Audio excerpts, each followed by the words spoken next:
করিনি যে আমার মতো প্রত্যন্ত জায়গা থেকে মমতা ব্যানার্জি ভালোবেসে দু সময় ধরে আমাকে বিধায়ক হিসাবে মনোনীত করেছিলেন। আপনারা সবাই একত্রিতভাবে ভোট দিয়ে আমাকে দুবার নির্বাচিত করেছিলেন। আমি যে ভাবনায় ভাবি, আমি মনে মনে ভাবতাম যে 2026-এর বিধানসভা নির্বাচনে আমাদের মুখ্যমন্ত্রী তথা বাংলার অগ্নিকন্যা মুখ্যমন্ত্রী মমতা ব্যানার্জি তৃতীয়বারের জন্য আমাকে আশীর্বাদ করবে।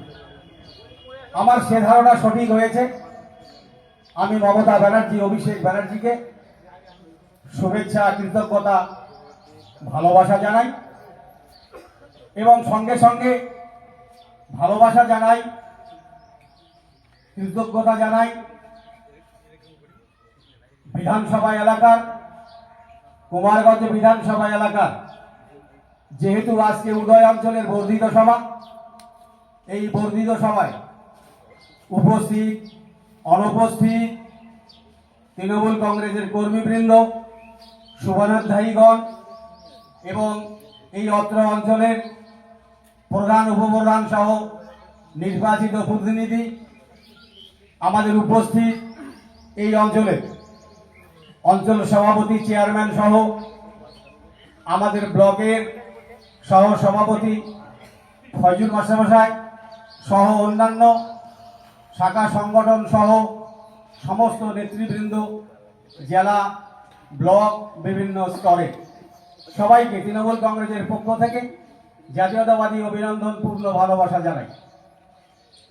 আজকে মমতা ব্যানার্জির কৃতজ্ঞতার পরে আমি সবাইকে কৃতজ্ঞতা জানাই যে আপনারা বিপুল ভোটে, যেহেতু আজকে উদয় অঞ্চলের আজকে বর্ধিত সভা, আপনারা ভালোবেসে, আমাকে ভালোবেসেছিলেন, সঙ্গে সঙ্গে মমতা ব্যানার্জির অনুপ্রেরণায় মমতা ব্যানার্জিকে ভালোবেসে আপনারা ভোট দিয়েছিলেন। ঠিক এই রকম একটা পরিস্থিতিতে আজকে যখন আমাদের গোটা রাজ্যের সঙ্গে আমাদের কুমারগঞ্জ বিধানসভা এলাকা, উদয় অঞ্চলের মানুষজন সবাই আমরা আতঙ্কগ্রস্ত আছি। আপনারা সবাই জেনেছিলেন যে আমি বিধায়ক হলেও আমার নামটাও বিচারাধীন তালিকায় ছিল। সঙ্গে সঙ্গে আমি নিজেও হতাশাগ্রস্ত ছিলাম যে নামটা সংশোধিত হবে কিনা। আপনারা খবরের কাগজে জেনেছেন আজকে দুজন মন্ত্রীর নাম, গোলাম রাব্বানি সহ, তাদের নামটাও ওঠেনি। হয়তো দুই একদিনের মধ্যে উঠে যাবে।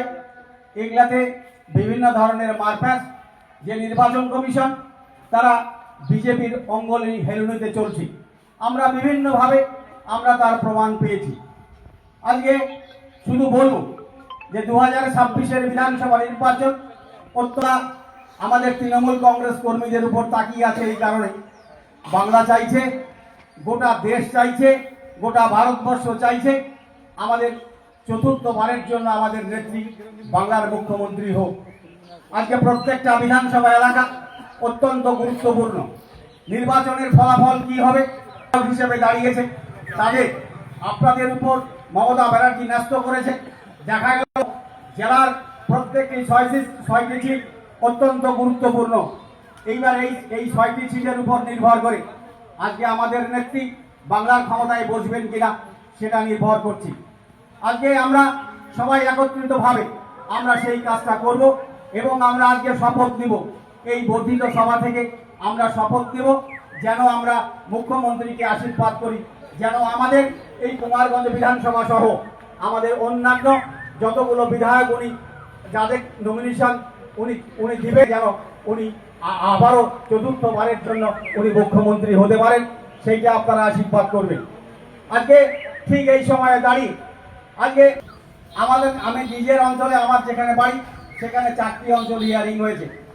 আজকে আমাদের সেই হিয়ারিং অবস্থায় যাদের নাম হয়েছে আমার নিজের বুথে, সেখানে 110 জনের নাম সংশোধন হয়েছে এবং 252 জনের নাম ডিলিট হয়েছে। এই রকম পরিস্থিতিতে আজকে আমাদের সবাইকে ধৈর্য নিয়ে মমতা ব্যানার্জির কথা শুনে আজকে আমাদের একটা কথা বলেছে যেই কথাটা আমার মাইকে বলা উচিত নয়, তবু বলছি যেহেতু এটা আমাদের কর্মীদের সভা, যাদের নাম এই জায়গাটায় বলেছে যে যাদের নাম ডিলিট অবস্থায় আছে